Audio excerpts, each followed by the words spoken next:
many languages and libraries impose one particular data type for collections, namely the array.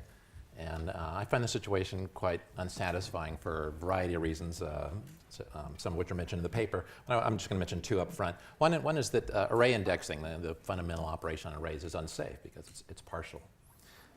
And you get kind of one class of problems from reading inappropriately and one from writing. And a second reason, which is more subtle, but it's very important to me, is that the beautiful essence of a parallel algorithm will get obscured by having to encode a natural representation in terms of arrays. This is a less clear argument to make, but I hope that the content of my talk demonstrating an alternative will be compelling in the paper as well.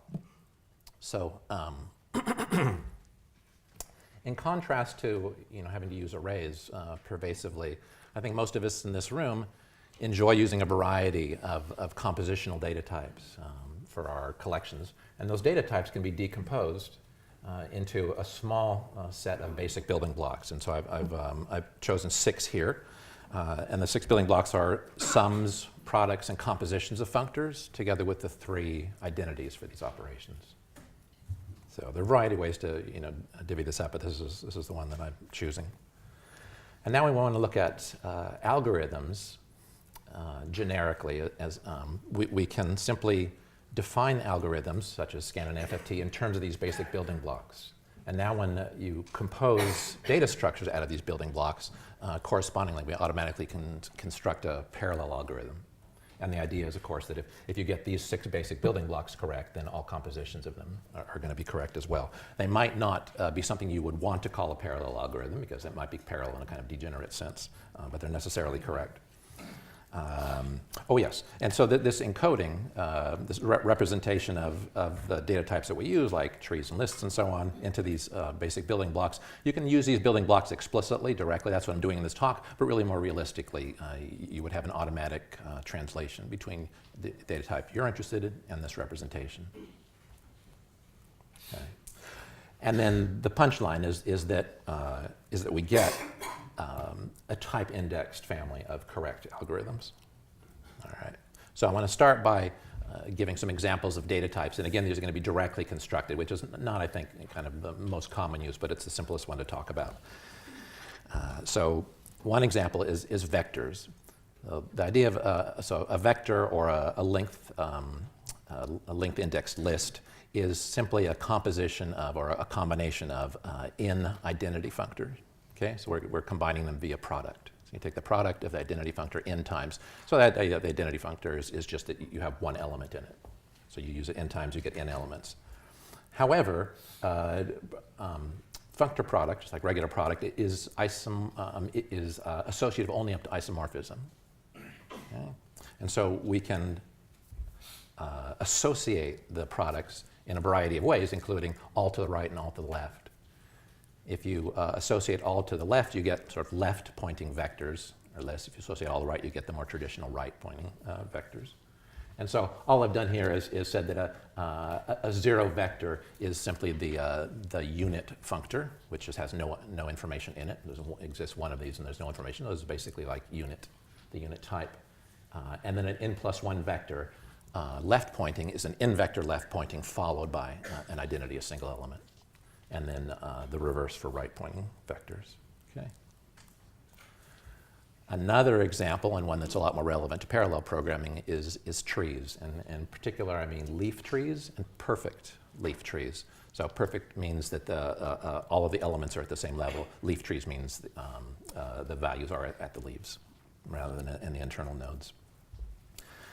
A nice way to think about perfect trees is that they're simply in-array compositions of functors.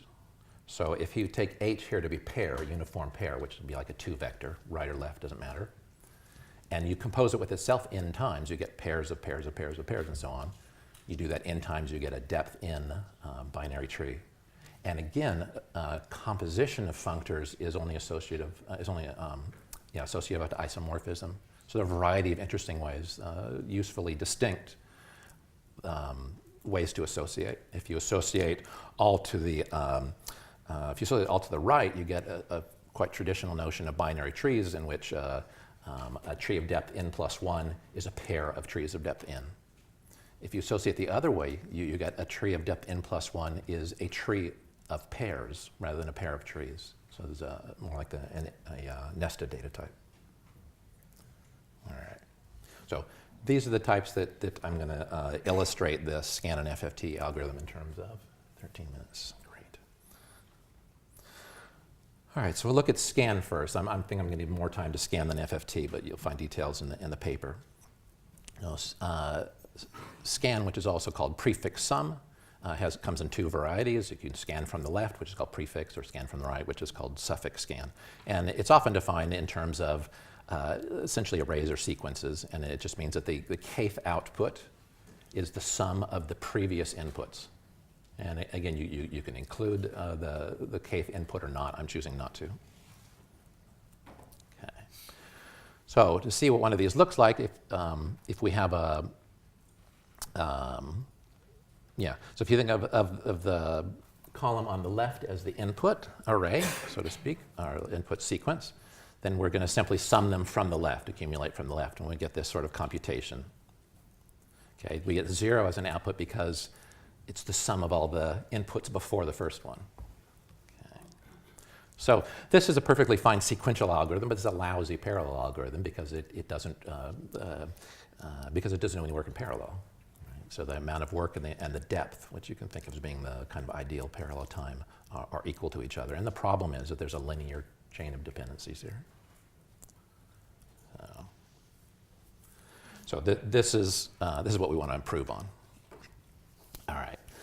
But I don't want to talk about this algorithm in terms of arrays or sequences. I want to talk about it in terms of more compositionally, as combinations of functors using this vocabulary of 6 building blocks. And so describe scan from the left, takes a data type, takes a collection f of a, and it gives out f of a as well, plus a final summary element, which is the final fold. Okay? And it works for any monoidal value of input. So that's the setting here. And now what we need to do is come up with 6 definitions for the 6 building blocks. And 4 of them are quite trivial. Okay? The sum and its identity, which is the void collection of which there are none. Those are both pretty simple. The unit, which exists but it has no elements in it. Okay, we get the unit, put the unit in, we get the unit out, and a final summary of the empty value. And the identity, it contains one value. So the scan is again the empty because we're only adding, so to speak, the previous elements, and then the summary is A itself. So 2/3 of this problem is quite easily solved, and we'll just look at the last third, which is product and composition. Okay. So we want these algorithms to be compositional. So if I have 2 functors, say a 5-vector and 11-vector, and I perform scans on them, I'd like to be able to combine the result into a single scan result. So these are sort of the 2 recursive results, and the question is, how do we combine those results into a scan for the whole product? So here's the question: what goes here? These are the recursive results, and how do we combine them? And the key idea here is simply that the first set of results is already correct because we're scanning from the left. Okay. And so the prefixes of the first vector are the prefixes of the combined product of the 2 vectors. So those are already right. They just go kind of straight through. But all the rest have to be adjusted. And the amount they have to be adjusted is exactly by the summary of the first, because they follow the first vector. Okay? So that's what's happening here. This addition here gives the final summary of the first, and that summary is just added to each of the elements that come out of the second. So it's quite simple. Okay, and the code is as such, and you can read it in the paper for details.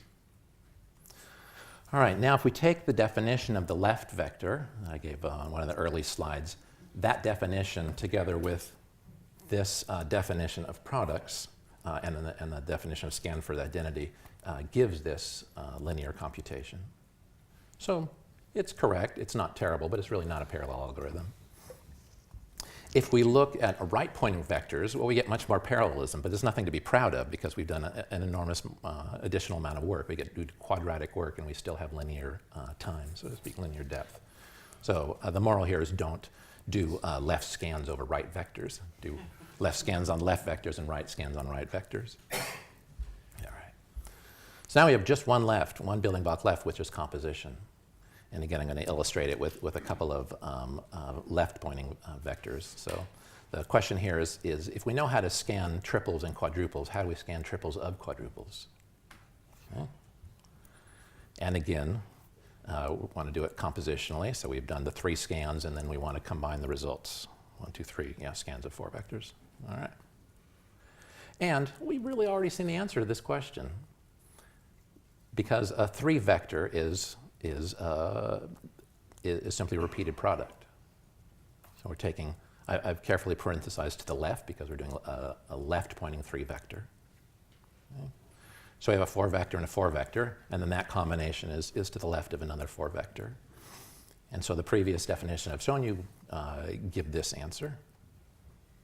But now we can start to see there's some interesting things happening over here. So this is just equivalently, so we know what the answer is going to be. So let's look at what's going on. Well, I've highlighted this pattern here to show you something. If you look horizontally, there's a certain cascading pattern that's happening with the linear scans, okay, the 3, 4 vectors. And now there's another vertical cascading of computation going on when combining them. And that's the key insight here, is that when we compose functors, we do the scans for each of the contained functors, and then to combine the results, we do one more scan. And this property was not apparent to me in any of the descriptions I read about how parallel scan works.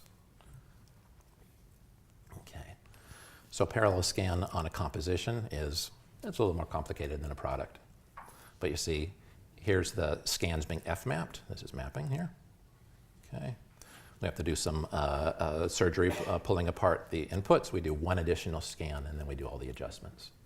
Again, you can take your time and read the details in the paper. Okay. All right, now let's look at some consequences in terms of examples. So if we have a pair of 8 vectors, we get this computation. And I've written up here on the right upper corner the amount of work and the amount of depth, just to give you a sense of how the different arrangements of data structures come out in terms of work and depth efficiency. So we have a pair of 8 vectors, we get this computation, or we can have an 8 vector of pairs, and we get this computation. So all these pictures are direct consequences of the definitions I gave, the definitions of the 6, scan for the 6 building blocks, plus the definitions of vectors. Okay, but here's another one. If we want 16 elements, instead of a pair of 8s or an 8 of pairs, we can have 4 4s. And in doing so, we reduce the depth. So, and the game here is, well, not the only game. It's work efficiency is important for power consumption, for instance, and depth efficiency is important for time, for speed. So we can do a little more work, but shrink the depth by doing 4 4s, which is a more kind of balanced composition.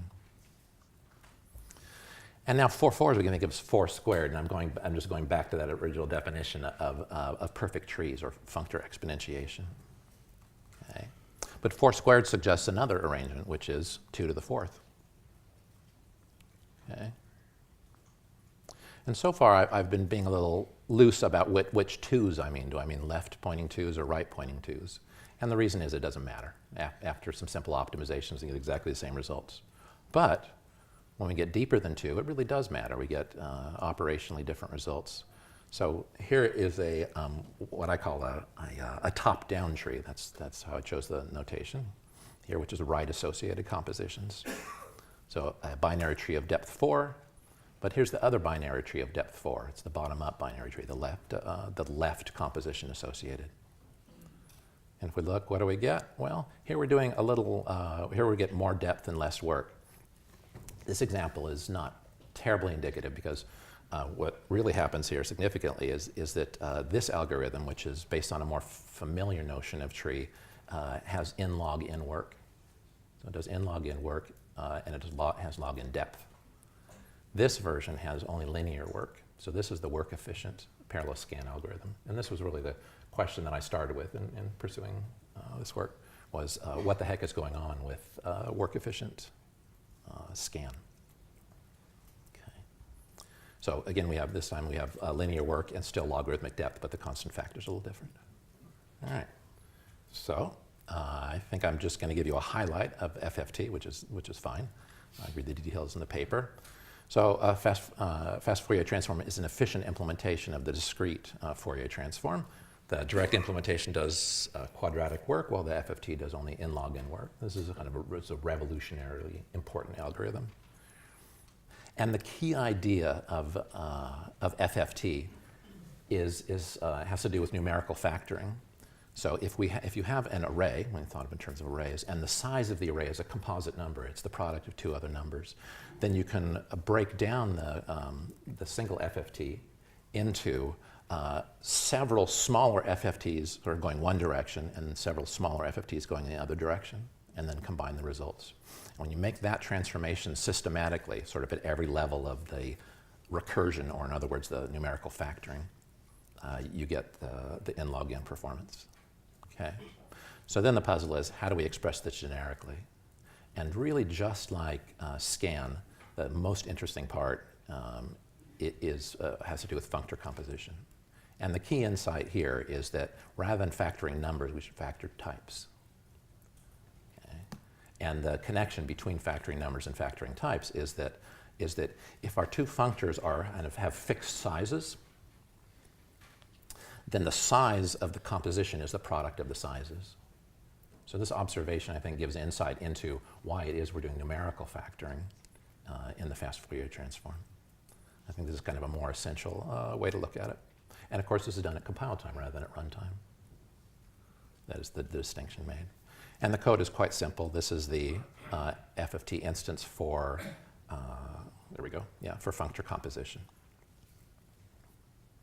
And we can see we're doing two sets of FFTs with a transposition of the representation and a twiddle. And twiddle is simply it's a linear transformation that gets applied in between. And this FFT's prime is just FFT mapped on a transposed version of the representation. And by transposed, I mean that transposition maps G of F of A to F of G of A. Right. And here's a couple of examples. This is the top-down tree of depth 4. And this corresponds exactly to the algorithm called decimation in time. And this is the bottom-up tree. Corresponds exactly to decimation in frequency. So if you look at the paper, the more goodies. I also define another type which is like trees, but it grows much, much faster. It grows doubly exponentially in size with the depth. And correspondingly, we get, I think, 2 new algorithms, which seem to have compelling properties. I give an example of log time polynomial evaluation. Oops. And more details. And stop or take 5 more seconds? You can use. Yeah, okay. I'll I'll use less than a minute. The main point that I want to make is an alternative to array programming. And I hope what I've given you a hint of is that you get a kind of much more compositional approach. Index computations go away. It's safer, and it really gets to the heart of the algorithm. Okay. Take questions? Thanks, Conal. Mm-hmm.